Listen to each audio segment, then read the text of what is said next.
right. Well, happy Friday. Happy Friday. We are almost dead in the middle of Advent, I think. Yeah, So, pretty much. Yeah, we're flying through. Okay, so what do we have today?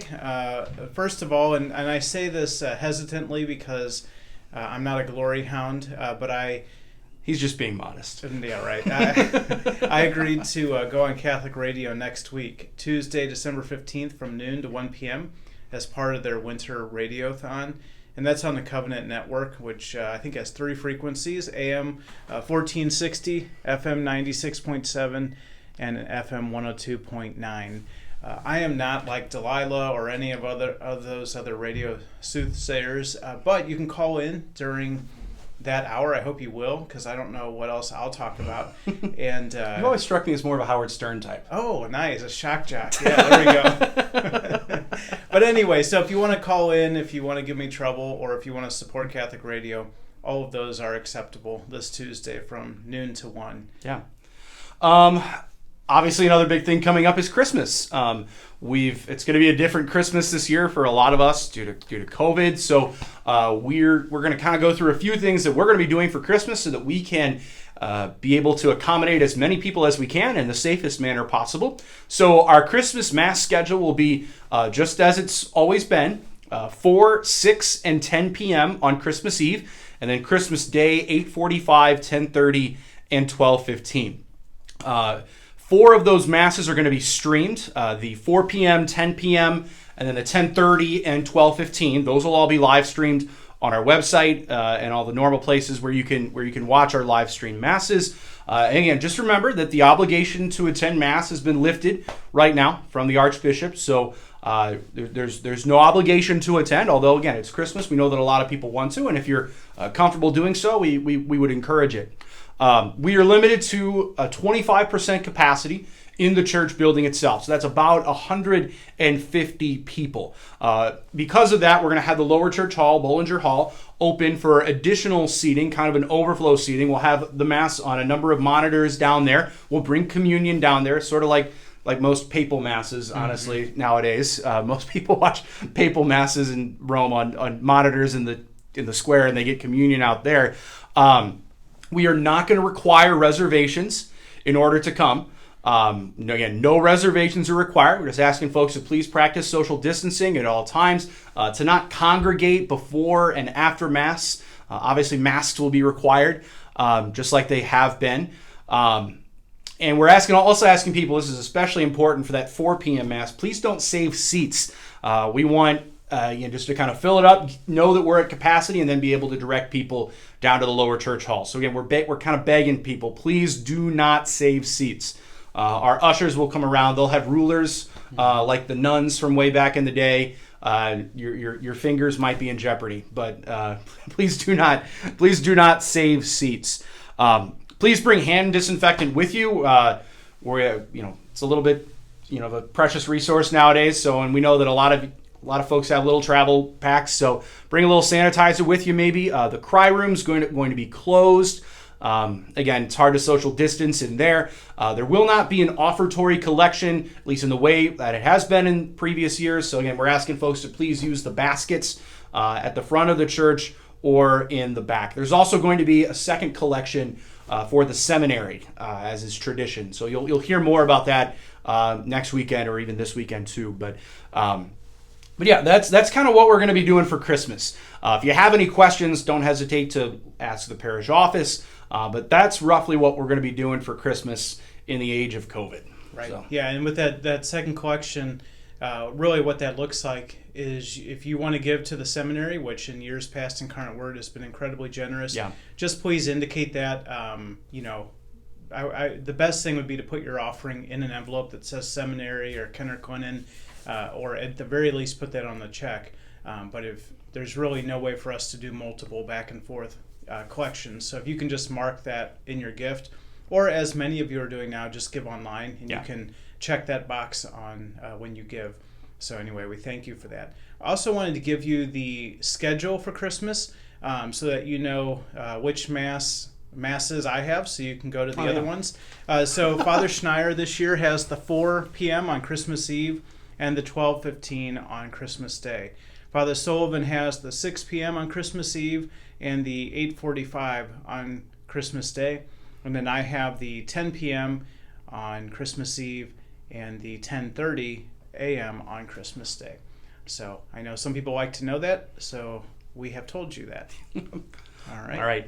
All right. We still have more liturgical calendars out on the table in the gathering area. So again, those are courtesy of Ortman Stepanovich Funeral Home. You can grab one for your family. They're very nice calendars. They normally have some very nice liturgical art in there too for each month. So grab one of those if you haven't done so already. Yes, and we still have some missals left, missal/hymnals. So just stop by the parish office. We'll get you one. Or before or after Mass, one of the hospitality ministers can get one for you out of the sacristy. Yeah. Last weekend we had the winners for our Nativity Raffle. The winners were Joyce and Francis Underwood and Karen Price. So congratulations to them. You've each won a beautiful nativity set for use in your home. Mm-hmm. And finally, we had a baptism last weekend. Henry Louis Sauer, who is the son of John and Ann Sauer. So we welcome him as part of our church into Catholic life. And also, we're hoping next week to reinstall the statue of Mary and the new statue of Joseph. And didn't you tell me that the Pope just mentioned a year of Joseph? Yeah. So earlier this week, Pope Francis announced the year of Saint Joseph. Sort of like a number of years ago, we had the year of priests. You had the year of Saint Paul, or a year of Blessed Mother. So this year, from December 8th to December 8th of 2021, it will be the year of Saint Joseph. So it'll be a great time to rediscover the influence and the power that St. Joseph has. He's patron of the universal church, patron of all fathers, patron of workers too. So he's a wonderful saint for us to concentrate on this year, and you'll probably hear me preaching on him maybe a couple times. But yeah, it'll be a wonderful, wonderful year for us to grow in our devotion to the foster father of Jesus. Great. And I seem to remember when I was at the cathedral, the priest who had gone before me as the master of ceremonies, Father Tom Keller, has this great knowledge of all kinds of history. But there's 4 chapels in the new cathedral, and one of them is the chapel of All Saints. And at the top of the altar, very beautiful, there's a statue of St. Joseph holding Jesus. Mm-hmm.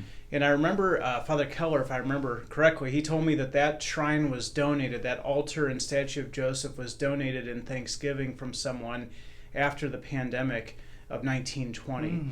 So at least there has been devotion to St. Joseph during times of sickness and illness. And who could have planned it? Yeah. Because this statue was begun really about 2 years ago. But that we will be honoring St. Joseph and sort of giving him a home here at Incarnate Word in the midst of a pandemic 100 years later. So it seems like a fitting time to honor him, but also to ask his protection for our families and our parish too. Yeah, it's pretty cool.